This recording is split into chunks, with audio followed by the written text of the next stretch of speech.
Will a new foreign minister or getting the old one back fix China's many diplomatic disputes? Breaking news, it will not. Did you know no country has more neighbours than China?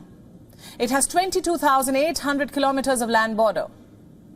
Let's break it down. China shares its borders with 14 countries. All eight of its maritime borders are disputed. China also has land disputes with almost all of its neighbours. Quite a stellar record, isn't it?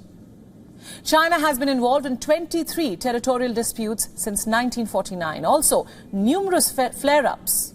Could there be any more? And what does this question mean for China's neighbours? India. India recently gifted Vietnam a fully operational warship, the INS Kirpan. The vessel served the Indian Navy for 32 years. It was commissioned in 1991. The ship is 90 meters long and 10.45 meters in width. The INS Kirpan has been an integral part of the Indian Navy's Eastern Fleet and was manned by around 12 officers and 100 sailors. So like I mentioned before, the INS Kirpan is still very much in active use, which makes this gift a first. Never before has India handed over a fully operational corvette to a foreign country. So why now? Chinese expansionism, Chinese aggression, Chinese territorial ambitions, and the rise of the Chinese Navy as an undisputed player in the security dynamics of the region, none of which is in favor of Vietnam or any of China's neighbors as of now. In 2022, India gave Vietnam 12 high-speed patrol guard boats. India helped establish Vietnam's army software park. Can you see what all this is aimed at? Towards strengthening Vietnam's defense, towards peacekeeping and creating a template where neighbors help each other out. China claims large parts of Vietnam. This includes the Paracel Islands and the Spratly Islands. Vietnam says it has ruled over both of these islands since the 17th century. China points at a historic map which regards everything within the 9-dash line as Chinese, both land and maritime. But this, as usual, is the Chinese version of reality. And Beijing will not listen to anything that sounds different. It also won't abide by any international law that isn't aligned to the Chinese version of alternate reality. What else explains the fact that China believes it is absolutely okay to encroach? There's no other word for it. Encroach into another country's EEZ, or exclusive economic zone. Earlier this year, a Chinese research vessel was found squatting on Vietnam's EEZ. The vessel wasn't alone. It had an escort boat as well.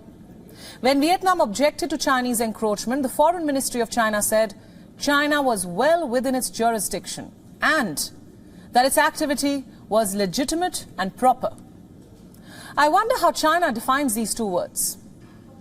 Vietnam isn't the only country that China has disputes with. China claims all of Taiwan, and this claim is purely based on historical grounds. China has a dispute with the Philippines over the Scarborough Reef and the Spratly Islands. The Scarborough Reef is near where a Chinese Coast Guard recently lasered a Philippine Coast Guard vessel.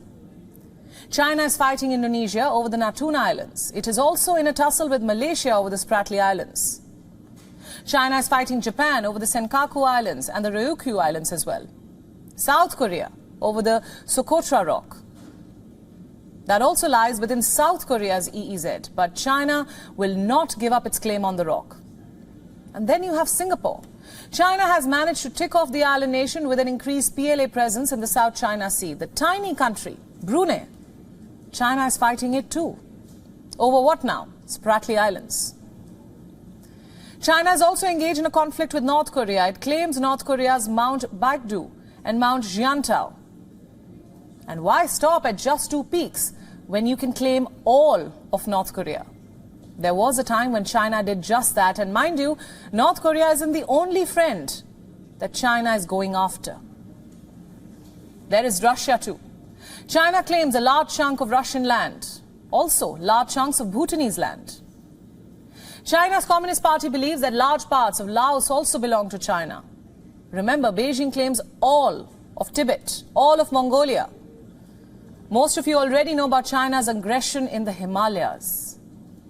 Beijing has engaged India in a standoff in Ladakh. It also claims parts of Arunachal Pradesh. In fact, India's National Security Advisor Ajit Doval recently told China's now Foreign Minister Wang Yi that the standoff in Ladakh has eroded all strategic trust between the two countries. This was during the meetings of the NSAs of the BRICS grouping. China's aggressive posturing has been a cause of concern for a while now, both in the Himalayas and in the seas. In November 2012, when Chinese President Hu Jintao declared that China's objective is to be a Haiyang Quangshu, meaning a strong maritime power. Later, Xi Jinping spoke about a country that will rise if it commands the oceans as well. And under Xi, the PLA has been modernized. So has the Navy. Why? To keep China's territorial ambitions alive. So, will a new foreign minister or getting the old one back fix China's problematic diplomacy? Or will it rather deepen the crisis?